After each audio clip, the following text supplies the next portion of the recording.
Hey y'all, it's Jennifer, your weird aunt, and today is spa day for me, and I'm showing you as I am after I've been up for a few hours and have been sitting and looking at Facebook and watching YouTube videos and waking up and drinking my coffee on a day off. But today is my spa day, and what I do on my spa day is I do a hair mask. I do scrubs in the shower, and I do a face mask.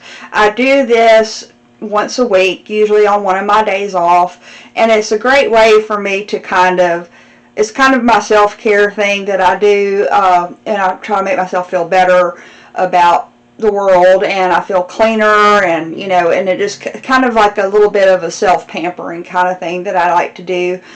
And the first thing that I do on spa day is that I will do a hair mask. Now, I only do my hair mask every other week, because you really shouldn't do it every week, because it could over cleanse your hair, especially if you have drier hair. Mine is extremely oily, as you see, and today is my hair washing day, so this is me after a couple of days of not washing my hair. But this mask is the best thing that I have discovered for my hair, other than making my own sulfate-free shampoo. And I made my shampoo last night. But my hair mask is very similar to a face mask. And now, y'all, I'm going to tell you right now, this is not for the faint of heart. Because what you're basically doing is putting mud and herbs in your hair. And that may sound like a very scary prospect, especially if you have 3 feet of it like I do. The first time I did this, I was terrified that it would never come out. And I was like, why am I putting mud in my hair? This is so crazy. But I had tried my first homemade shampoo recipe at that point. And it was awful. It was so bad, because I used one of the coconut milk recipes, and my hair is just too greasy for that. It does not work. I spent a day with hair that looked wet all day. It was that greasy. And so after that, I really needed to get the oil out and get my scalp clean, like really, really clean, and start from scratch. And this hair mask is kind of like that. It's kind of like a reset for your hair. Now, you may want to do yours differently if you have drier hair, but because mine is oily, I'm going to show you how I do it. And you may, if you have really dry hair, you probably don't want to do this one at all, or you would want to put more oils and stuff in it than I do, or what have you. You might want to look up recipes for a cream mask. Now, I do those on occasion on the length of my hair, because this up here is always oily, but this can get a little bit dry, especially when I haven't had it cut in 3 years and the ends look like this. But and hopefully when I get my hair cut again, the last time I got my hair cut was before I start. Actually, it's probably been 4 or 5 years since I've got my hair cut, because I just don't think about it, and I usually don't have the money to spend on that. But anyway, once I started doing this, making my own stuff after the last time I got my hair cut, and so I've got these dead ends from when I was using store-bought shampoos and not doing any other treatment for it, really, other than shampooing and conditioning it. But I did see some improvement for a little while on my ends after I started doing this hair mask, because I paid special attention to the oils, the essential oils, and the carrier oils that I used in my mask, and I picked out things that are particularly good for ends, and I actually have a recipe for a split end treatment, or a preventative measure, that I haven't tried yet, that I will the next time I get my hair cut, after I do that. But anyway, here's my hair mask that I'm doing today. Okay, And this is basically mostly clay. So let me just adjust my stuff here real quick. And I can't find the remote for my camera, so I apologize if there's a lot of weird moving around and stuff here. So can we see everything? There's my bowl. Okay, as you can see, and my counter's a little bit messy anyway, but I've got all my ingredients spread out. It's a lot of ingredients, but it's the greatest thing in the world for my hair. Find my tablespoon. Now, I don't really measure stuff that much for this recipe because masks don't have to be exact, like they never do. Facial masks, hair masks, anything like that. You really just don't have to worry too much about it being exact with your ingredients. So I already have some. This is what my detox hair mud mask looks like after it's been done. As you can see, I have some, but I want to make a little bit more just to show you how I make it. And I'll run out of it really quickly because I typically use 3 or 4 tablespoons of this when I do it because I have so much hair. You probably won't need that much if you don't have as much hair as I do. So first off, like with many masks for people who are oily, is Bentonite Clay.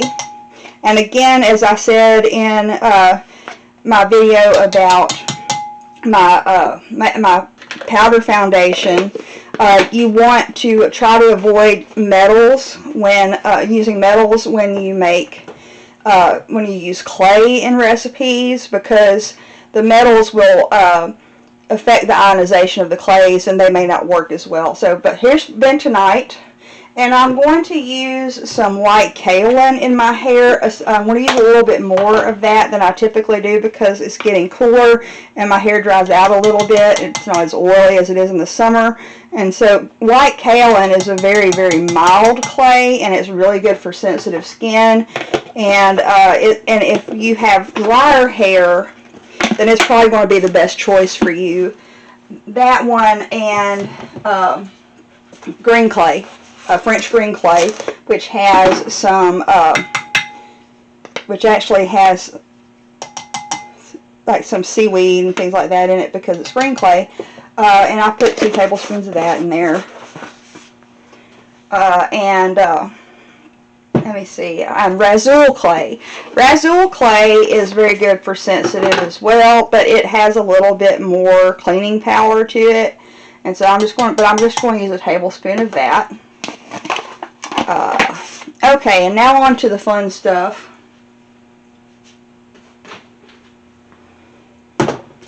Get my clays away since I've used them all. So that's going to be all of my clays that I use. And granted, like I said, it's mostly clay. But you also want to put in, I like to put in some herbs.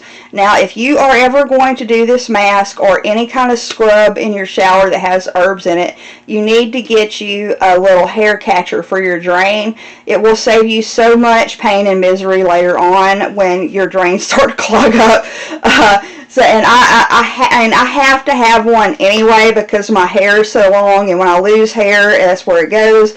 I always have a hair catcher, and I have to empty it out 3 or 4 times when I take my shower on spa day, but it's totally worth it to me. But okay, this is a combination of hair herbs.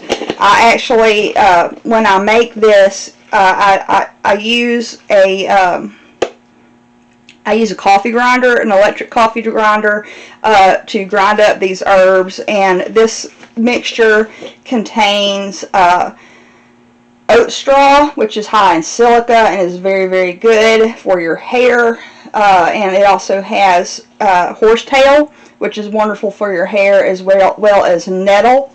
And I also put some red tea in there for some extra cleaning power. And I also put in a little bit of chamomile for softening, a little bit of lavender for softening, and what else? I think I put some yarrow in here for oil, for the oiliness, and I also put hibiscus. I like to use hibiscus because number 1, it's very softening, and number 2, I have you can see it mostly in the length. I have little red highlights that I like to bump up in my hair. It's mostly this dark brown color, but I like to try to bump up my red highlight. So most of my hair, pretty much, well, all of my hair products have hibiscus in it for me.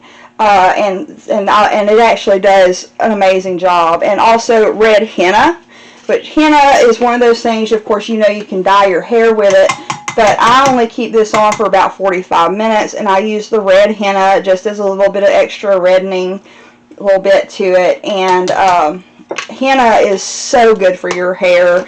That's why a lot of Indian ladies you see have such beautiful hair, because they use henna in it. It's so conditioning. It's the greatest thing for your hair, just about.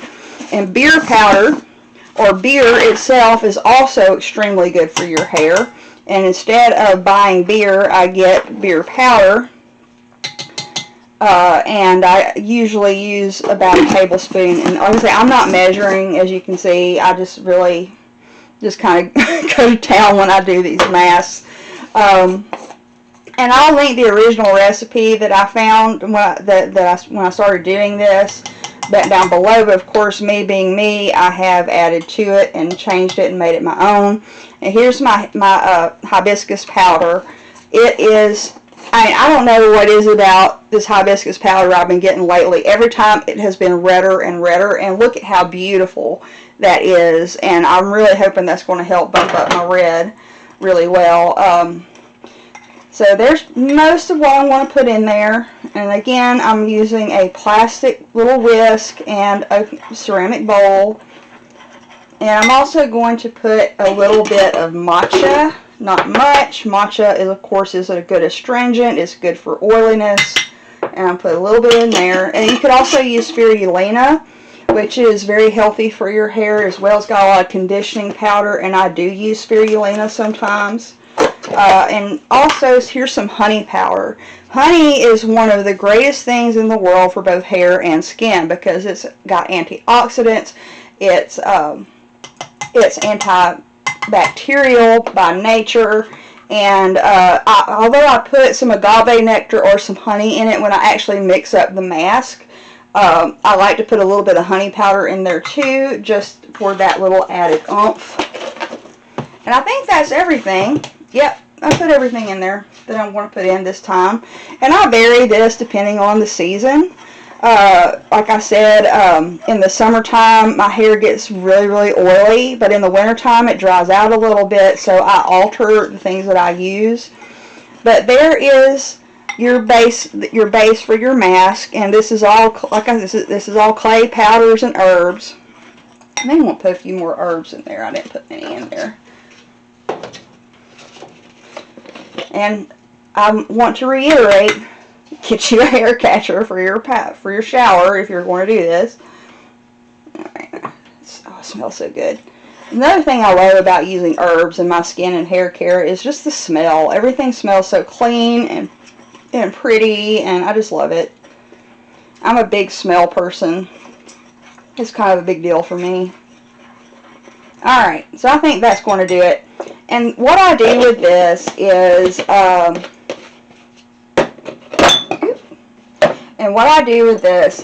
I always have, I reuse my containers. I'm such a southern lady, y'all, it's crazy.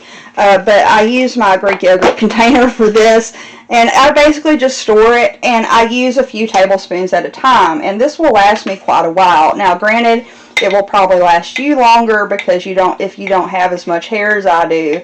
But I use, like I said, I use 3 or 4 tablespoons every time I mix it up, which is what I'm going to show you next.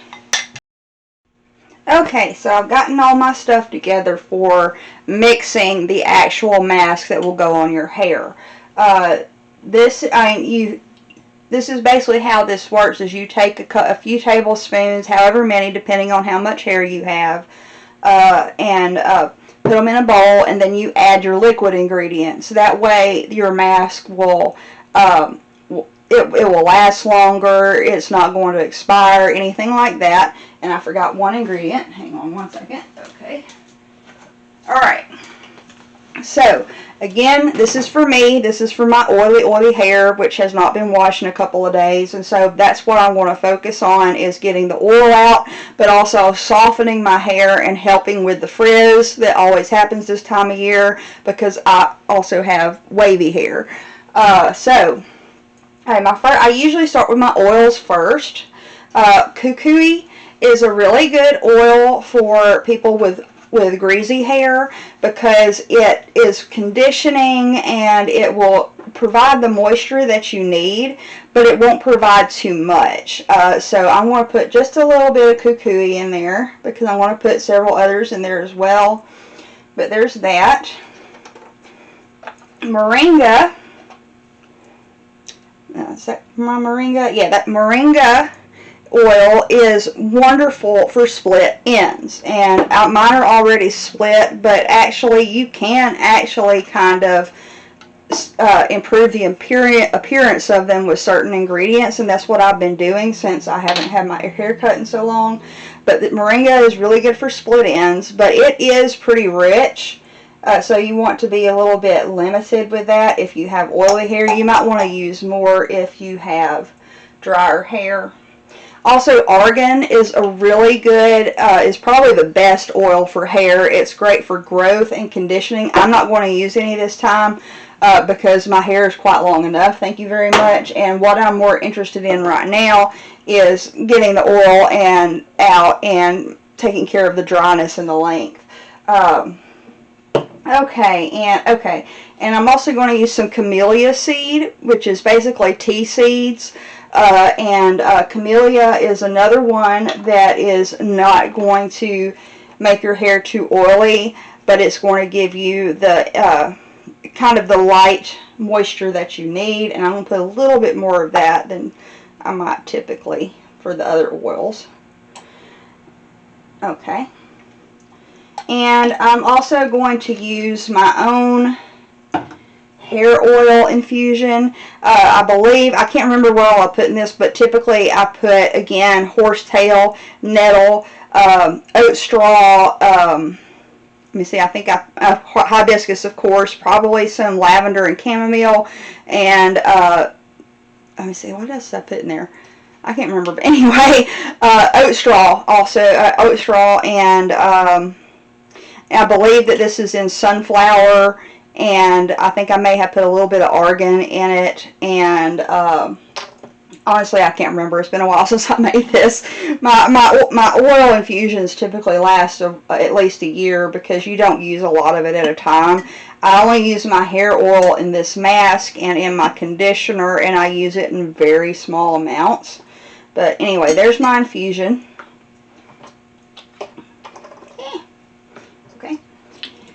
And I also like to put in the essential oils at this stage. Sage, one of the best things in the world for your hair is sage. Put about 8 in there. Again, I don't really measure. I just kind of go with it. Sage is good for oily hair. And rosemary, actually there is some 6, 7, 8, 9, 10. There's some evidence that rosemary can help diminish gray, or can, stave it off for a little while. Now, I don't have a lot of gray. I have one spot with just some random little spots. Maybe you can see it in here, but I'd have a little bit of gray. I haven't really seen much of anything really diminishing, but I kind of don't want it to, because I want like a cool rogue streak, like the X-Men. I want a little streak, but I don't think I want to get that. I think it's going to spread out before it comes to the top. But anyway, sandalwood.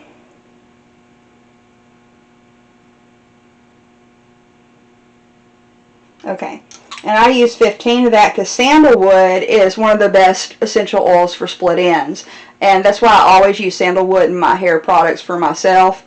I think I might put a little bit more because I think I leaked out a little bit. Now, sandalwood is extremely expensive. I get that. And I don't really like the smell of Australian sandalwood, but Indian sandalwood is better. But it's the Indian sandalwood is really the one that is stupid expensive. So what I get is this New Caledonia. that you can get on Amazon from the Pure Gold Essential Oils line. As I've said before, I really like these. You see a lot of negative reviews, but it's mostly from people who either who either don't know anything about essential oils, or they're trying to sell more Young Living and doTERRA, which are overpriced, stupidly overpriced. So there's that, New Caledonia. I'm going to put a little bit of patchouli in there for the oil cutting properties, if I can get it out.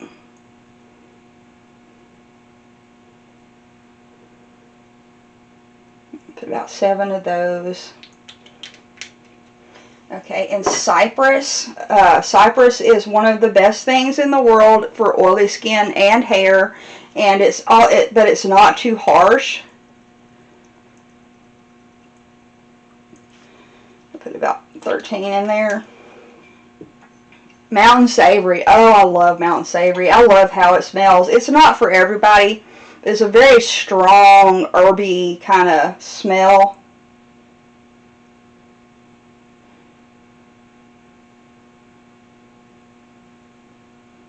But Mountain Savory has a lot of similar benefits to sage and rosemary because they're kind of similar plants. But Mountain Savory's got a little bit more of a conditioning to it. And neroli is really good for conditioning. This is the only neroli that I get because, again, neroli is another one of those that's like stupid expensive. Okay,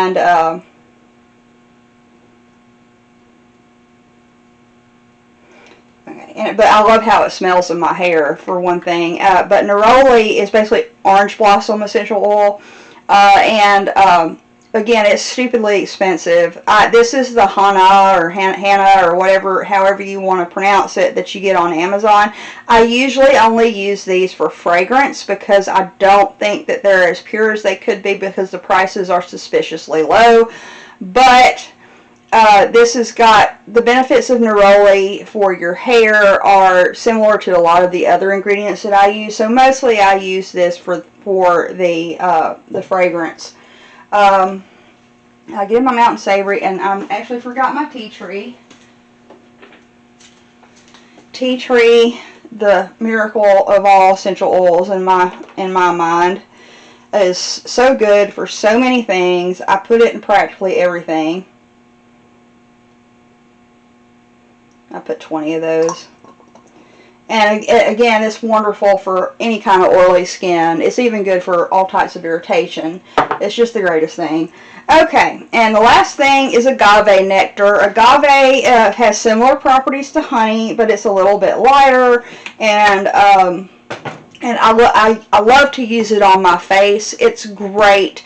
It's got similar properties to honey, like I said, because it's antibacterial. It's great for your face if you have oily skin or blemishes. It's wonderful. I love how it makes my face look, and it has a similar effect to my hair. It just really kind of softens it out and cleans it really, really well and makes it feel really fresh. Okay, so there's everything other than the water.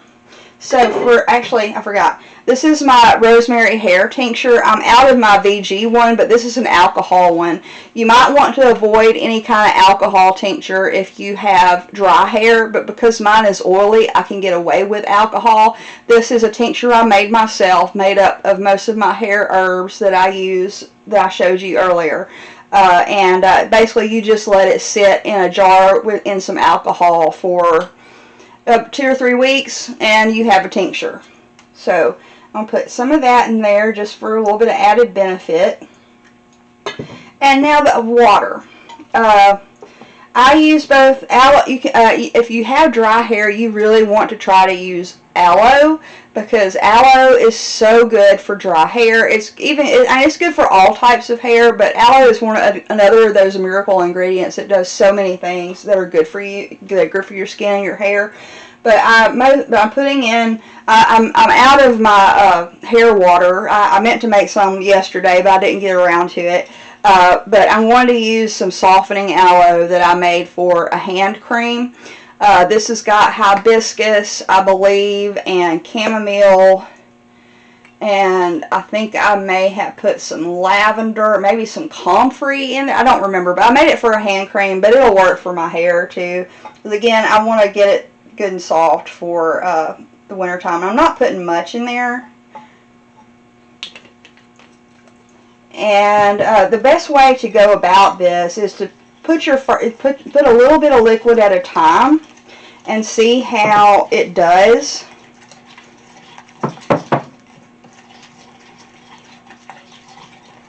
I'm probably going to need to put some more clay in there. I didn't put quite enough. And of course, I'm using a lot bigger bowl, so I'm probably going to get in there, try to put it in, and I don't want to have way too much, but you know, whatever. Put a little bit of extra in there. And you know, that's one of the beauty things about making masks. I'm making such a mess, it's so funny. Okay, one of the beauty things about making masks is they're so easy. You don't have to measure anything. You just look for the right consistency, basically. Okay, and again, I'm out of my hair water, so I'm going to use my old school greaser water that I use for facial, for aging and oily skin, which is why it's called old school greaser. And it actually is a pretty good one. It's got some thyme and you know, a lot of the same herbs that are good for your skin are going to be good for your hair. Some just more so than others. So it doesn't really matter, and it's just an infusion water to get the consistency right. Let me see. I think let me see how much I got in there. Yeah, I might need to put look at how pretty that red is, though, from the hibiscus. I love it. Okay. I think I'm going to put a little bit more clay in there. I did put a lot of oil.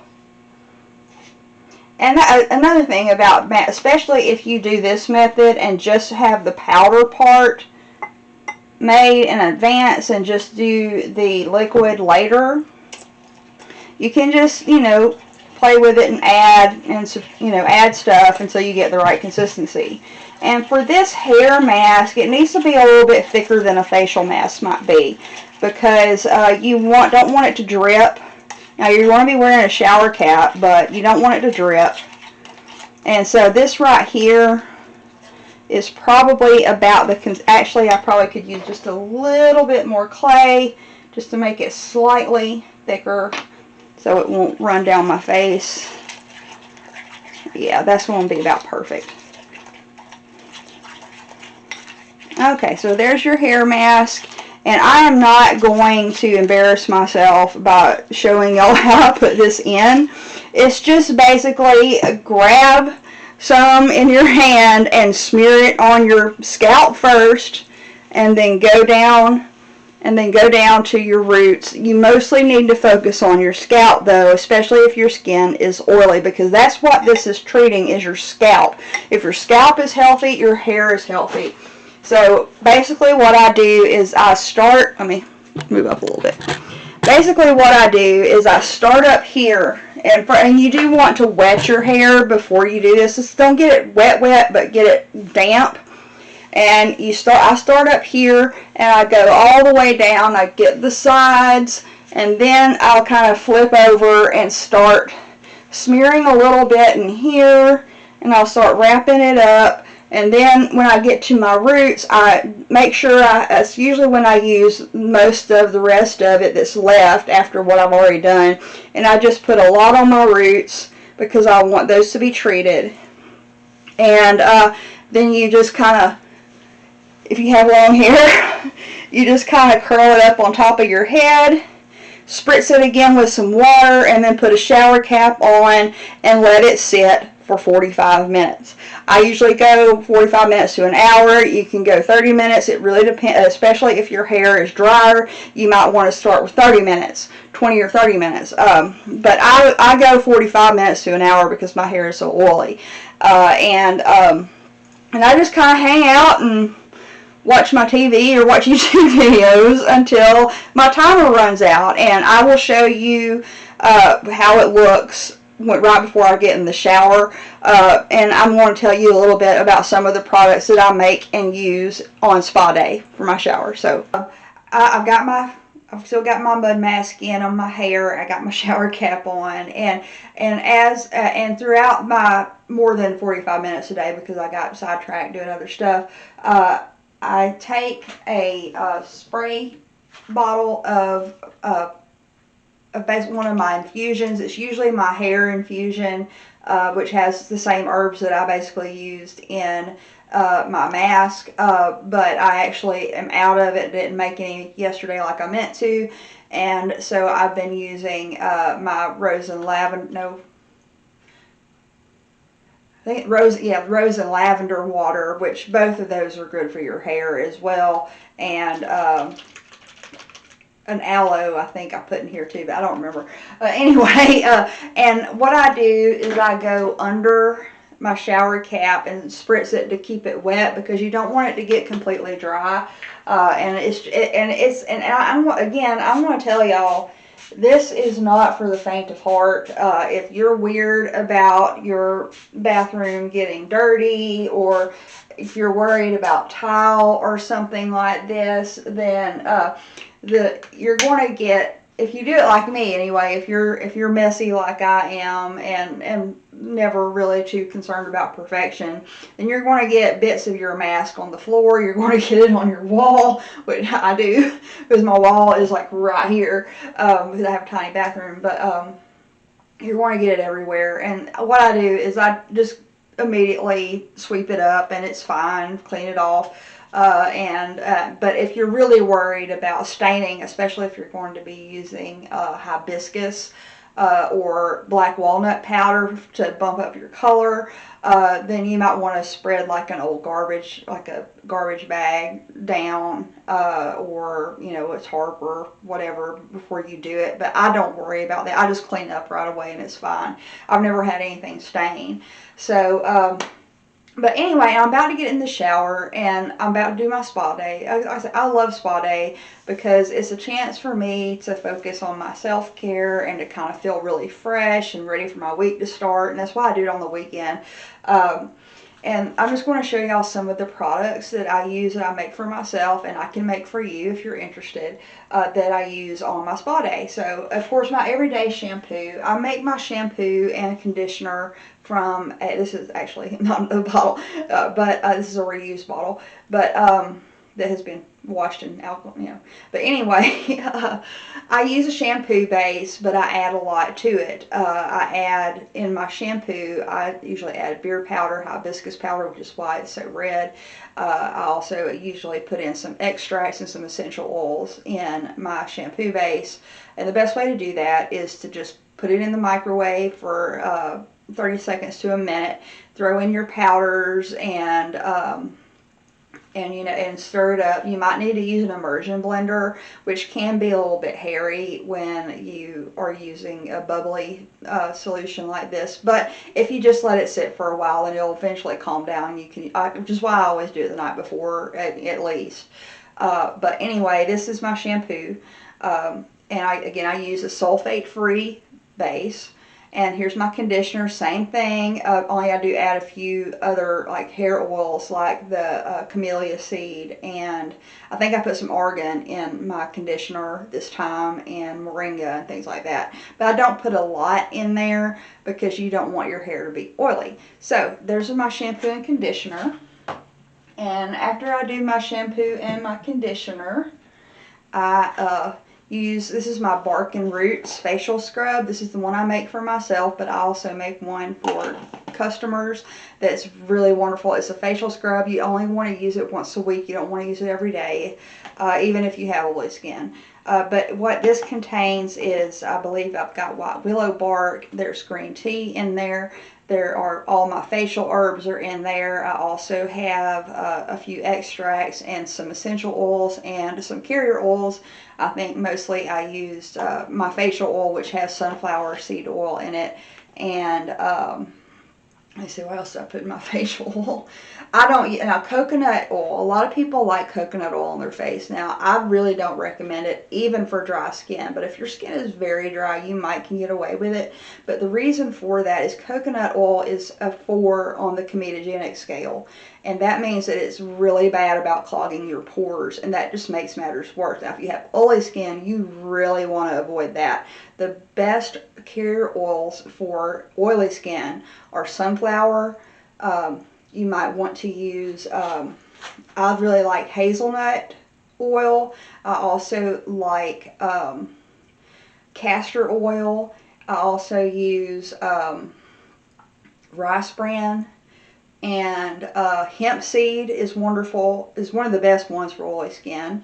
Camellia is good for oily skin, and so is grapeseed oil. But the thing about grapeseed oil is sometimes you look a little bit shiny when you use too much grapeseed oil. I might put a little bit in there, but not much when I make my infusions for my face. If you have drier skin, then I would recommend something like jojoba oil. But you really don't want to go above a 2 on the comedogenic scale, which jojoba is a 2. But jojoba is actually really similar to your skin sebum, which is your natural oil. And if you don't overproduce it like I do, then jojoba is one of the best oils you can use for dry skin. You might want to try things like evening primrose and some other more specialty care oils for drier skin. But anyway, but that's my bark and roots scrub, and I think I also put some honey or I think I put some agave in this.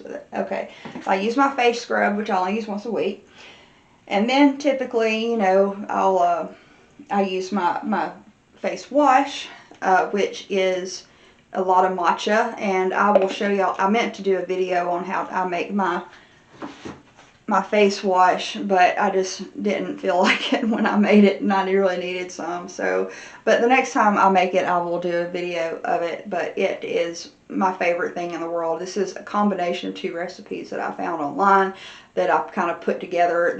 I call it my matcha honey tone and clarify face wash, and it does have some honey in it. It's got tea tree oil, it's got my facial water and my facial oils in there, and I also put a little bit of, I put some sorbitol in there to thicken it up, and a bunch of essential oils. It's great.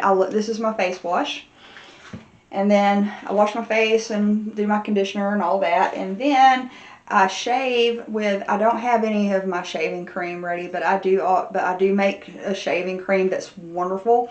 The best thing in the world for a shaving cream is spearmint. Spearmint makes your hair stand up a little bit. It kind of wakes it up and makes it stand up a little bit, which makes it easier to shave.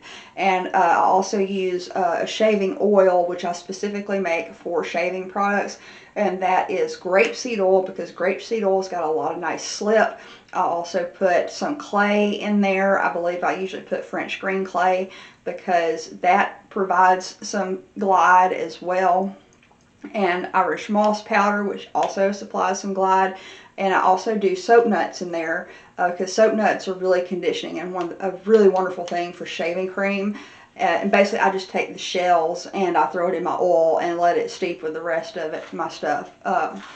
And it's really, really a good shaving oil. And I use it in all my shaving products. I really love it. And I also do put spearmint in my shaving oil. But the main thing in there is the spearmint essential oil, which makes your hair stand up. But I don't have any of my shaving cream made right now. But I do have my shave bar that I've been using lately, and that's a soap bar using a shave and shampoo base that I get from Wholesale Supply. Also spearmint and a little bit of my shave oil, and it's wonderful. I use both of them. I love both of them. I will never buy shaving cream again because mine are so much better. Okay, and I usually do my shaving and all of that, and then I like to use one of my scrubs. This is one of my Pretty Ugly scrubs. This is my citrus mint one. I really like the way it smells. I can do it in any fragrance you want, really. But the Pretty Ugly is, it has grits.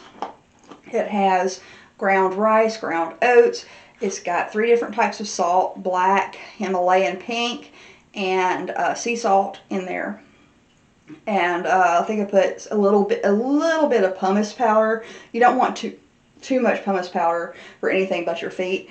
And of course, several herbs and oils and carrier oils. And as far as body stuff, like your carrier oil, you don't have to worry as much about the comedogenic score. So a lot of times I use sweet almond oil, which is about a 2, and I use and sunflower. I actually use it in there too in my body scrubs because it has a very mild sun blocking effect. It's not going to replace your SPF, but it does have a mild effect that protects your skin from the sun. And so I use my scrub, and after that, I use one of my body washes that I make. I make them from scratch, and I make them from bases, either one. I just made one recently that's mostly coconut oil and Castile soap, and at first it bubbled up really well, but it's kind of lost some of its bubble effect. I'm not sure what happened there, but I have another recipe that I use more often that is mostly vegetable glycerin, honey, and Castile soap, and that's all it is, and that's one of my favorite ones that I use. I love it. And you can scent it however you want to scent it, with essential oils, fragrance oils, whatever. I usually go with a specific fragrance that I kind of stick with for a season. And right now it's kind of a pumpkin oud kind of smell. It's a little bit too sweet for me, but I really like it's really conditioning for your skin, and I really like it. That's the coconut oil one. And so I do my body wash after I do my scrub, and then when I get out of the shower, I always do a foot scrub. This is my Salty Dog's foot scrub. I love my foot scrubs, y'all. This is one of the best. I usually only use it once a week, but if my feet are really tired or sore, I will use it during the week. It makes it feel so much better. I love it so much. But this has a lot of pumice powder in it. It also has ground oats, all the salts, and ground rice in it. And I put in typically tea tree, peppermint, lavender are all good for your feet. And the black salt and a little bit of activated charcoal will help kind of detox your feet. And it really makes them feel nice and fresh, and it keeps them from getting really scaly and gross. I really love this stuff, and it's just great. I put coffee grounds in this as well. I put coffee grounds, I think, in my body scrub as well. Coffee is actually a really good, it's got antioxidants in it, and it's really toning, and it just really makes you feel really clean on your skin. It's kind of wakes your skin up a little bit, just like it does your brain in the morning. So, did that, and then I do my, then I do my Barking Dogs heel balm when I get done with my shower and I'm dried off and everything like that. My Barking Dogs is one of my favorite products that I make. I have friends who get this all the time because it is sensational. It is, it really does really soften your feet. I have friends who have really, really dry feet, and they love this stuff. Yeah, it smells pretty good too. But it also, I like to use a lot of mint and lavender and tea tree in these because it's very stimulating to your feet. It helps with the soreness, and I actually put some wintergreen in this as well to help with the soreness, but you don't ever want to use too much wintergreen because it can be very toxic. I usually use like maybe 5 drops in there, and this is good stuff. I love it. But if you do use this, if you want to order some and you want to use it, then after you put it on your feet, you definitely want to wear some socks for a while, because not only does that help your feet kind of suck in the moisture and keep it there, it also keeps you from falling and busting your face. So you get a little bit slippery after you use that. But yeah, so I do that, and then I use one of my body lotions, which again, I make them from scratch. I make them from bases. This one is made from scratch. And this is actually a pumpkin one again. Again, it's not my favorite fragrance, and I probably won't use it much for myself in the future. I prefer florals and woodsy kind of stuff. But I really love this. I like to use 2 different types of e-wax in there, because I use BTMS 25 because that kind of makes it more fluffy, and it also kind of makes it easier to absorb into your skin. And I can make that custom fragrance, whatever you want with that. And I usually use my body oils like a sweet almond. Sometimes I use jojoba. I only use jojoba on my body because my facial skin is so oily. Sometimes you can use, and I use a little bit of coconut sometimes in my body oils too. But after I do that, and I'm usually done, and then I do my mask, which I will show you a little bit later on. So I'm about to take my shower, and when I come out, I will feel much better, I promise. Hey y'all, so I'm out of the shower, and there are a few things that I forgot to mention. Of course, remembered while I was in the shower. First of all, my facial scrubs, I always use sugar and ground oats and ground rice as a basis of my facial scrubs, because salt, pumice powder, things like that are way too rough for your facial skin. Even if you don't have sensitive skin, you probably want to avoid that.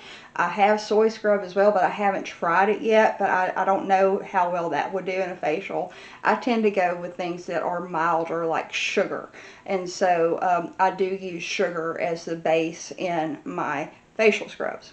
Second thing, about how I wash my hair.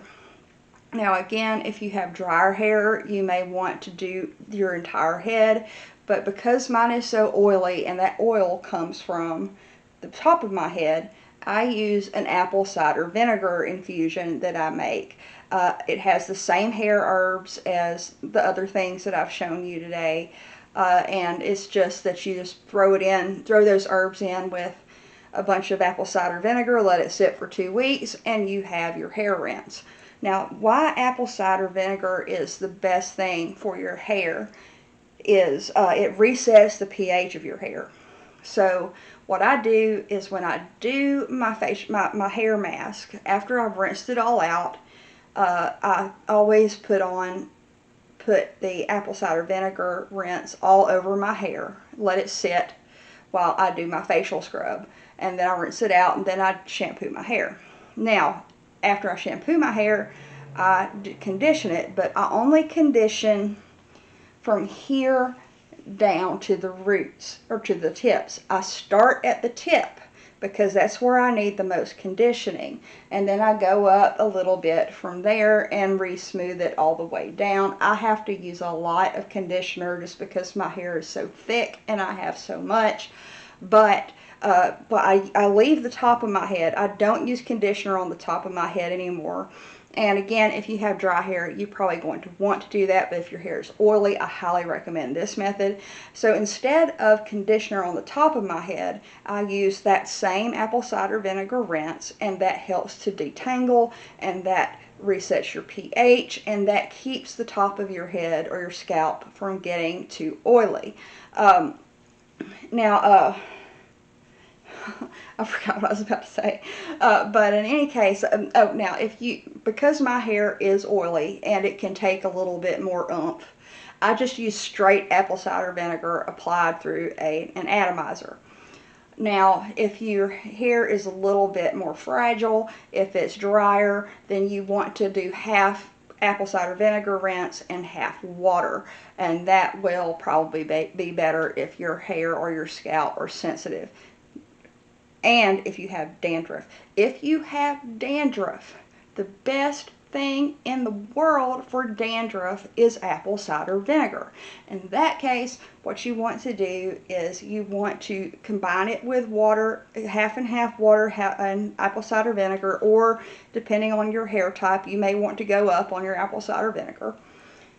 And just spritz it all over your scalp, rub it in a little bit, and let it sit for about 10 minutes. Like, wash your body, do whatever else you gotta do, shave, and let it sit for about 10 minutes, rinse it out, and then shampoo and condition as you usually would. You will never have dandruff again. Now, I haven't had dandruff in many, many years. I used to get it on occasion, but it was mostly eczema on my scalp. I haven't gotten it since I quit coloring my hair. But if you have dandruff, if it's a chronic thing for you, then definitely try apple cider vinegar. So, now I'm out of my shower. and I look and feel so much better. I do usually use up most of my hot water, but it's okay. I turn my hot water off, my shower off when I shave my legs, and that kind of helps conserve it a little bit. But in any case, I'm about to put on my mask, which I will show you in the kitchen. Okay, well, I changed my mind. I'm just going to leave my camera here and show you my mask. I'm going to show you how to make my facial mask in another video when I do my whole facial regime thing, which I plan to do eventually fairly soon. But the next time I need to make my mask, I'll do a whole demo on how I make my mask. But masks, or the facial masks especially, are the easiest thing in the world to make if you kind of want to try DIY, but you're not sure if you got the time or if you've got the motivation to do it, then start with just a facial mask, because they're so easy.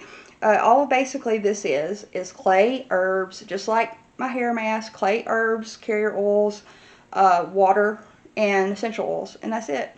And actually, I do put a few little extra things in there. I do put milk thistle powder in it, because that's good for rosacea, which is fairly clear right when I get out of the shower. I do have a little bit of redness. I use green matcha, which is one of the all my facial stuff is green because of the matcha. And I also use egg whites powder and hibiscus powder sometimes, and I use the tiniest little bit of activated charcoal, because activated charcoal is wonderful for clearing out your pores, and I do still have pore issues even at the age of 43. So my pores are really big, and I get blackheads really easily, but since I started adding a little bit of that activated charcoal, it's really helped out a lot. The thing about activated charcoal is, though, it's a little bit goes a long way, and if you spill it, everything will be black. But luckily, it cleans up fairly easily. You just have to do it kind of thoroughly. But just a little bit. I've noticed if I put too much activated charcoal, it will irritate my skin, which is sensitive. So if you don't have sensitive skin, or if you're in your 20s or teens, then you could probably get away with a little bit more activated charcoal if you have oily and blemished skin. But anyway, what I do is I make a big batch of the powder, but I also make a larger batch of the entire mask with the liquids in there, and I keep it in my refrigerator. But I don't really like to put cold mask on my face, so and it will shrink up your pores, and then you won't get the benefits that you need out of that mask. So what I do is, right before I do my hair mask, or if I'm not doing my hair mask that week, about an hour or so before I take my shower, I'll leave it out on the counter and let it warm up a little bit, and then I use it. And you may have to stir it up, and just like everything, because it has clay in it, you want to use something that is not metal to stir it up. I use these little craft popsicle sticks that you can get anywhere, and apply with a makeup brush. Makeup brush, not pastry brush, because I tried that once and my skin hates horsehair. Or whatever they use for those bristles. No. I use a makeup brush, and it really makes it's easier to get even coverage, and it's a lot nicer to your skin. So I'm gonna go put this on, and just for the sake of laughter, and so you can make fun of me, I'll show you how I do, and I'll tell you how long I'll leave it on and everything like that. So, okay, got my mask on. Again, makeup brush, not pastry brush. Remember that. So I'm going to let this sit for about 15 minutes, and it'll mostly be dry. It won't entirely be dry, but it'll mostly be dry, and then I'll remove it with lukewarm water with a washcloth. And the best method for that is to get your washcloth wet, and don't wring it out all the way, and just let it sit for a couple of seconds, and your mask will come off really easily. And it will be less rough on your skin. Now, there are 1,000 DIY mask recipes online. Mine I just threw together from my knowledge of what different things do for my skin. And once you learn a little bit more about what works for your skin, you can do that as well. Some masks don't call for clay at all. You can use peaches. A lot of masks use peaches. A lot of masks use yogurt, which I have done before. Sometimes I'll take my powder base and just put yogurt and egg white is a good one too. These are all very good for your skin. Some masks only use honey and a little bit of oil. There's so many, and you probably have ingredients for masks right now in your kitchen. So look online, explore, try different things, and you'll find one that works for you. This is the one that works best for me because it treats my clogged pores, it treats my oily skin, and it treats my rosacea and my sensitivity, and it really, really helps. And again, this is something you only want to do once a week.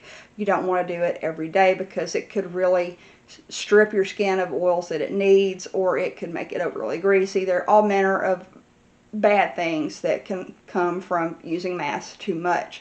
Once a week, that's all you need. If you have drier skin, then like a more moisturizing mask is going to be something that you want to use. So anyway, that's my spa day. Once I rinse this off, I will use my apple cider vinegar and water toner. I will use my my agave and aloe moisturizer that I only use when I'm not going out for the day. And I shaved my pits. And one of the things I meant to mention when I was talking about shaving was that some people have a tendency towards ingrown hairs, or you're really sensitive in your pits, and I've discovered that I am with that. And I found a wonderful recipe for an ingrown hair treatment that prevents them. And it basically, all it is witch hazel, rubbing alcohol, and aspirin. That's all it is. And I'll link that recipe down below as well. And what I do with that is after I get out of the shower, I get a cotton pad and put the solution on there and just rub it over a few times on both pits. And I haven't had ingrown hairs since I started using this. It's wonderful. And the deodorant that I use is one that I get from Grove Collaborative called Smarty Pits. I'll show you. It's a little bit hard to apply. I have tried making my own deodorant, but I haven't mastered it yet, and I will eventually get back to making my own deodorant. But I really like this one because it is a prebiotic deodorant, and it works so well. It keeps me from getting smelly, and it doesn't irritate my skin in the least, which is a problem that I have had with some that I've made myself for reasons I can't figure out yet. But anyway, that's a good one to try on Grove Collaborative. So anyway, I will come back and finish this video later on tonight when my hair is dry and I've been doing my thing. And you know, if I think of anything else to tell you, I will. But in the meantime, enjoy your own spa day, and I'll see y'all later on. Hey y'all, it's me. I just wanted to finish up my day of my spa day to show you kind of the results. If you remember how my hair looked this morning, it was pretty oily and gross, and now it's very soft and clean, and my waves are looking a lot better than they did. And so yeah, it's what spa day does for you. I feel a lot better. I feel like I look better, even though I probably don't. But in any case, so there you have it. There's my spa day. If you have any questions about the products that I use or anything else, just let me know. I understand not everybody can do spa day once a week like I do. I don't have kids. I'm not married. So, I mean, I have the time. Like, I do something with my time when I'm not at work. But in any case, so yeah, just look at the links below about the recipes I mentioned. And also, I have linked my Your Weird Aunt Facebook page for my business. I haven't made a lot of new products lately, but I will be for Christmas very soon. And if you have any requests, if you want to order something, again, I can custom make anything.